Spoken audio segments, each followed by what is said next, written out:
ஸ்ரீ மகாகுரப்யோ நமः. ஹரிஹி ஓம்.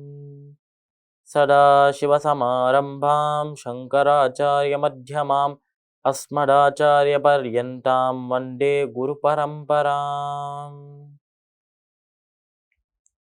ஜெம் டிவியின் நண்பர்களுக்கு என்னோட வணக்கங்கள். இன்றைய நாள் அனைவருக்கும் இனிய நாளாக அமைய எல்லாம் வல்ல இறைவனை வேண்டி இன்றைய எம்மடமும் நம்மடமே நிகழ்ச்சிக்கு செல்வோம். இன்னைக்கு நம்ம பகவத்கீதையிலேருந்து ஒரு ஸ்லோகத்தை அர்த்தத்தோட பார்த்துட்டு இன்றைய நீதிக்கதைக்கு செல்வோம்.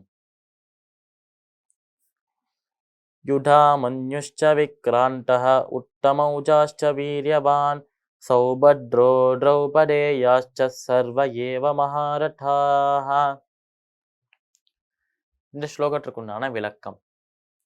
இந்த ஸ்லோகம் முதல் அத்தியாயம் 6வது ஸ்லோகமா இருக்குது.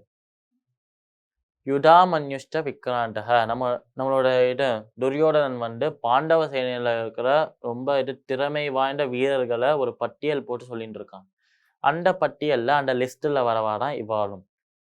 யுதாமன்யுஷ்ட விக்ராண்டக, யுதாமன்யும் அப்புறம் விக்ராண்டன், இவா 2 பேருமே ரொம்ப திறமையா சண்டை போடுவா. உத்தமௌஜாச்ச வீரியவான், உத்தமௌஜன் அப்படிங்கிற அந்த ராஜாவும் ரொம்ப நல்லாவே சண்டை போடுவார். அவ வீரமிக்கவர்கள் அப்படின்னு சொல்றான் நம்மளோட துரியோதனன். உத்தமௌஜாச்ச வீரியவான் சௌபத்ரோ திரௌபதேயாச்ச, அதாவது சௌபத்ரன் அவனும் நல்லா சண்டை போடுவான். திரௌபதேயாச்ச, அது மட்டுமா நம்மளோட திரௌபதியோட குமாரர்களும் இருக்கா அந்த சேனையில அப்படின்னு சொல்றா இவர். நம்ம திரௌபதி எல்லாருக்குமே தெரியும், பாஞ்சாலி பஞ்ச பாண்டவர்களின் மனைவி அவள். அவன் பஞ்ச பாண்டவர்களின் மனைவியா இருக்கும்போது அந்த பஞ்ச பாண்டவர்களுக்கும் பிறந்த புதல்வர்கள் இங்க சேனையில இருக்கா அப்படின்னு சொல்லிட்டு திருப்பி திருப்பி நம்மளோட துரியோதனன் அதையே சொல்றான். உங்களுக்கு தெரியுமா திரௌபதியோட புதல்வர்கள் சேனையில இருக்கா? உங்களுக்கு தெரியுமா பஞ்ச பாண்டவர்களோட புதல்வர்கள் சேனையில இருக்கா? உங்களுக்கு தெரியுமா வருங்கால இளவரசர்கள் சேனையில இருக்கா? இந்த மாதிரி திருப்பி திருப்பி அந்த நம்மளோட துரோணாச்சாரியக்கிட்டே சொல்லிட்டு இருக்கார் இதே விஷயத்த. ஏன் அப்படி சொல்றாருன்னா, இப்பதான் கொஞ்சம் கொஞ்சமா மற்ற வீரர்களை பற்றி சொல்லி மெயின் ஹைலைட்டுக்கே இருக்கார் நம்மளோட துரியோதனன்.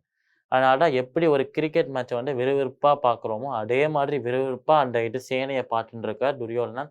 அதை அப்படியே கமெண்ட்ரி மாதிரி சொல்றார் நம்மளோட துரோணாச்சாரியர் கிட்ட.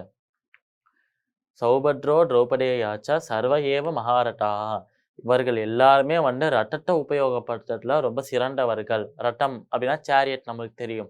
இப்போ நம்மளுக்கு இருக்கிற வாகனங்கள் மாதிரி போர்க்காலத்துல யூஸ் பண்ணப்பட்ட ஒரு வாகனம் நம்மளோட ரத்தம், நம்மளோட சேரியட். இந்த ஸ்லோகத்திற்கு உண்டான விளக்கம் இதுதான்.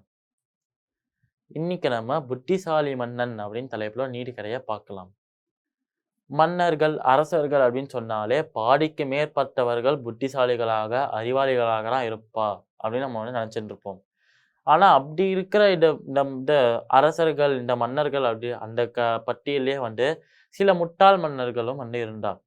இந்த மாதிரி இந்த அரசர்களோட மன்னர்களோட முட்டாள்தனத்தை பற்றியும் அந்த முட்டாள்களோட கூட்டத்துல நடுவுல இருந்த ஒரு புத்திசாலியோட கதையும் தான் சொல்றா இந்த கதையில. இது எப்படி ஆரம்பிக்கிறதுனா, ஒரு ஊர்ல இருந்து ஆரம்பிக்கிறான். இந்த ஊரை ஆட்சி செய்யறதுக்கு ஒரு ராஜா வரலாம். இந்த ஊரை ஆட்சி செய்யறதுக்கு யார் வேணாலும் ராஜாவா வரலாம். எப்படிப்பட்டவரா இருந்தாலும் சரி. என்ன அவன் குழந்தையாக இருக்கக்கூடாது, ரொம்ப வயதானவனாகவும் இருக்கக்கூடாது. அதனால ஒரு இளம் வயதுலேருந்து ஆரம்பிச்சு கொஞ்சம் வயதாறதுக்கு முன்னாடி வரைக்கும் அந்த காலகட்டத்துல ராஜாவா இருக்கலாம். இந்த மாதிரி ராஜாவா இருக்கலாம் அப்படின்னு சொன்ன உடனே இந்த ராஜா பதவிக்காக நிறைய பேர் வர ஆரம்பிச்சான். அப்போ அந்த இடத்துல அந்த ஊர்ல இருக்கிற அந்த தலைவர்கள் எல்லாம் என்ன சொன்னாங்கன்னா, நீங்க ராஜாவா இருக்கலாம். ஆனா ராஜாவா இருந்தா வெறும் 5 வருடங்கள் தான் இருக்க முடியும் அப்படின்னு சொன்னான்.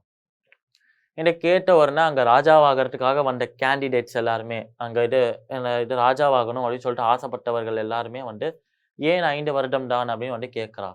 ஏன்னா உங்களுக்கு 5 வருஷம் தான் அவகாசம், கால அவகாசமே அவ்வளவுதான். அந்த 5 வருஷத்துக்கு நீங்க ஆட்சி செஞ்சுட்டு அப்புறம் நாங்களே உங்களை அந்த நதிக்கு அந்த கரையில நதிக்கு அக்கறையில இருக்கிற அந்த காடுல கொண்டு போய் விட்டுருவோம்.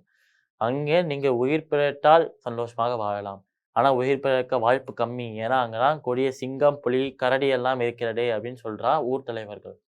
இதை கேட்ட உடனே பயத்துல பாதி பேர் ஓடி போயிட்டா. ராஜாவாகணுங்கிற எண்ணமே எனக்கு ராஜாவே ஆக வேணாம், உயிரோட இருந்தா போதும் அப்படின்னு சொல்லிட்டு ஓடி போயிடுறா எல்லாருமே.